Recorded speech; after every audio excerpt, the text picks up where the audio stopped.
Salut les amis, c'est Tanguy. Aujourd'hui on se retrouve pour une nouvelle vidéo sur Terraria. Aujourd'hui on se retrouve pour un nouveau boss qui est très spécial puisque c'est pas un boss qui est important dans l'aventure. Dédicace à Wildlife qui fait actuellement du CSGO sur sa chaîne. Nous allons affronter le Duc Ficheron. Le Duc Ficheron, pour l'invoquer, il vous faut tout simplement des vertruffes. Alors faites pas attention au pouvoir d'appât, c'est juste une référence. Du coup, vous avez besoin d'un seul vertruffe, là j'en prends plusieurs, et d'une canne à pêche. Du coup, moi je prends ma canne à pêche dorée. Il faut... Oh là, ça lag à cause de la pluie, surtout que c'est une ligne sanglante. Ce qu'il faut savoir pour ce boss... Oh zut, une tombe. Ah, du coup, je disais, ce qu'il faut savoir pour ce boss, c'est qu'il ne peut s'invoquer que dans l'océan. Parce que pour invoquer ce boss, en fait, il faut tout simplement pêcher avec un vertruffe dans l'océan. Et ensuite, il arrive. Sauf que vous ne pouvez vraiment le pêcher que dans l'océan. Et je disais tout à l'heure que vous n'avez pas besoin de vous intéresser au pouvoir d'appât car il est faux. Vous ne pouvez pas pêcher avec les vers. Donc vous sortez votre canne à pêche.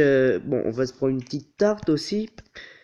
Alors je n'utiliserai pas les objets du Duc Ficheron puisque par exemple le fléau de Dragzon qui est cela est énormément de cheaté. Du coup on ne va pas l'utiliser. On va lancer notre canne à pêche et dès que ça mord vous la retirez comme ça. Vous aurez un magnifique Duc Ficheron qui vous explosera la figure. Allez. Tiens d'ailleurs j'ai oublié de... Ah bah non, ma tourelle du coup ça compte pas.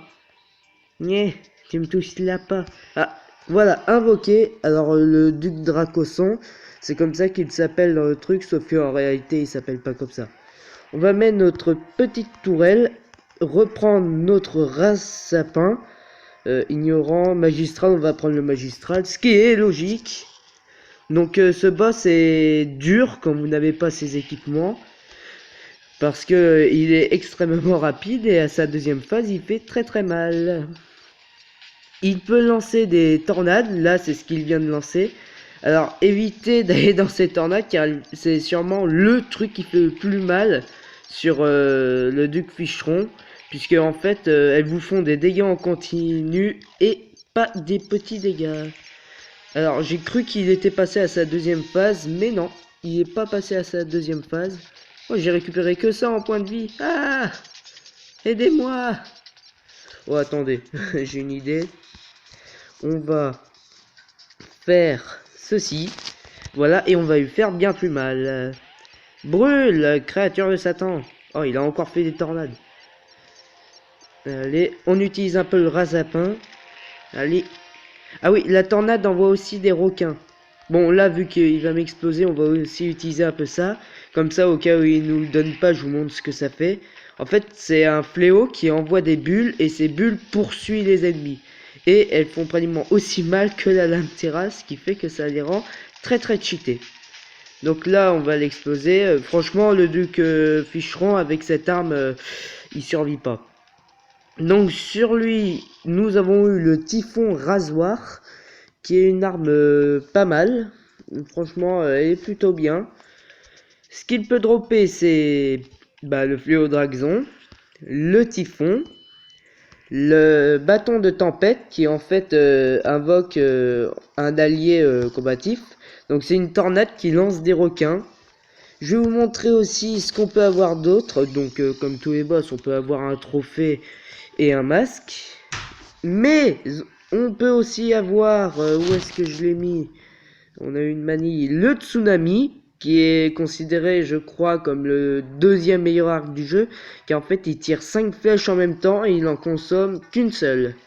D'ailleurs, cette arme est très utile avec les flèches bénites qui font tomber des étoiles, car du coup ça en fait tomber beaucoup plus. Et on peut aussi avoir les ailes. Les ailes du Duc Ficheron qui sont sur tablette les meilleures ailes du jeu, car elles vont vite et vous avez un petit bonus de vitesse sous l'eau. C'est logique, c'est les ailes d'un poisson.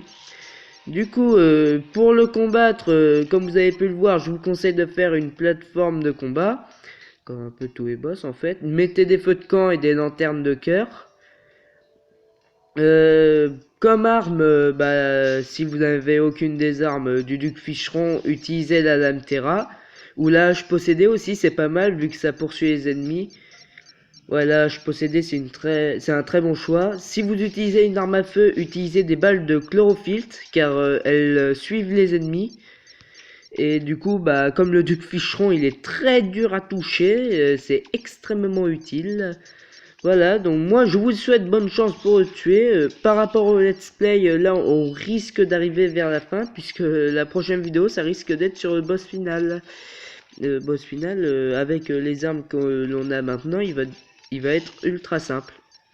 Donc bonne chance pour tuer le duc Ficheron. Je vous dis à la prochaine. Au revoir.